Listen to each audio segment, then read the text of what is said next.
I've played a lot of shitty games this year, and I thought it'd be interesting to go back and see what were the top 5 worst games I reviewed for 2012.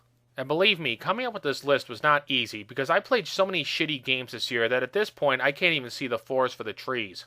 I had a lot of trouble making a definitive list, because I kept on remembering shitty games that I'd forgotten about. And after I remember them, I wish I hadn't. So anyway, let's get into it. Top 5 worst games that I reviewed in 2012. Number 5 on the list is Locksmith for the NES. Out of all the games on my list, this was the least worst, but it was still pretty fucking bad. The level design had almost no variation, the mazes were confusing as hell, the gameplay was simplistic to the point of inanity, and the ending was an illiterate piece of crap. But what really made it a candidate for this list was the aggravating puzzles and the god-awful music that accompanied them. The puzzle music has got to be some of the worst fucking music I've ever heard in any game. And the only way this music couldn't drive you fucking insane is if you're already insane to begin with. In short, Locksmith is a complete waste of time.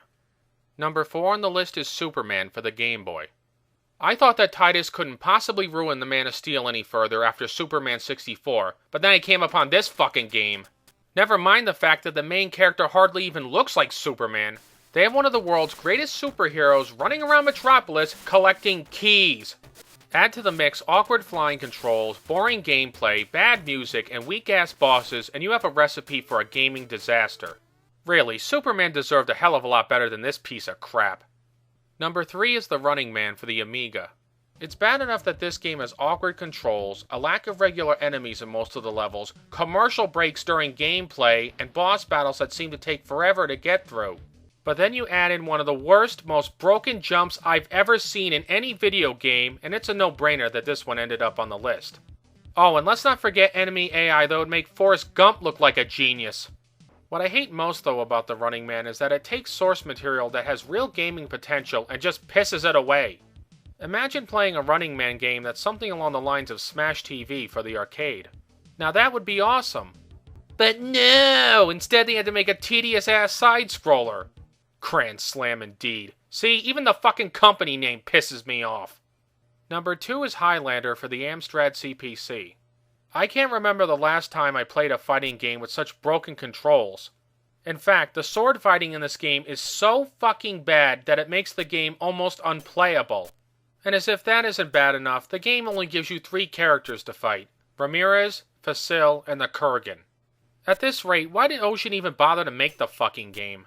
It's not like they had any interesting ideas for the game or anything. No, they just took the Highlander license and slapped it onto a shitty, generic fighting game. The only reason why this game isn't number 1 on my list is because it's so boring, short, and broken that it's hardly worth playing. Well, that, and because there's just one other game that somehow managed to be even worse than this one. Which brings me finally to my number 1 worst game I reviewed in 2012, Airwolf for the Amstrad CPC. This game is so fucking terrible that I'd gladly play any of the other games on my list before I ever played this one again. Trying to fly this helicopter is like trying to do a handstand after your arms have been chopped off. Instead of just allowing the chopper to hover, you have to keep on pressing in the direction you want to go, otherwise the goddamn thing's gonna crash. The areas they expect you to fly through are way too tight and nearly impossible to navigate. Oh, and you also have to destroy boxes and walls. Yeah, because that's exactly what they did on the TV series. Not that that's enough, oh no. Airwolf also blows up if the timer reaches 11. Why it does this, I have no fucking clue. But my biggest problem with this game is that supposedly it's unbeatable. That's right, the game is so fucking glitchy that you can't even beat it. So why even bother to play it? At least the other games on my list are beatable. Even in Highlander you can defeat your opponent. But Airwolf is the quintessential Kobayashi Maru. If you play it, you will lose. Before I wrap this video up, I want to make one final honorable, or rather dishonorable mention of a terrible video game that I reviewed in 2012. Total Recall for the Amstrad CPC. And no, I'm not beating up on the Amstrad for shits and giggles, I just happen to play a lot of shitty games on it. In any case, Total Recall is an awful game. It has poor controls, lousy hit detection, and puzzles that are guaranteed to drive you nuts. Plus you only get 1 life, so if you lose, that means you're going all the way back to the beginning. If I hadn't covered it for my Levels from Hell month, it would definitely be number 1 or 2 on my list. And with that, I'd like to thank all of you for watching and wish all of you a Happy New Year. Until next time, this is Film and Stuff signing off.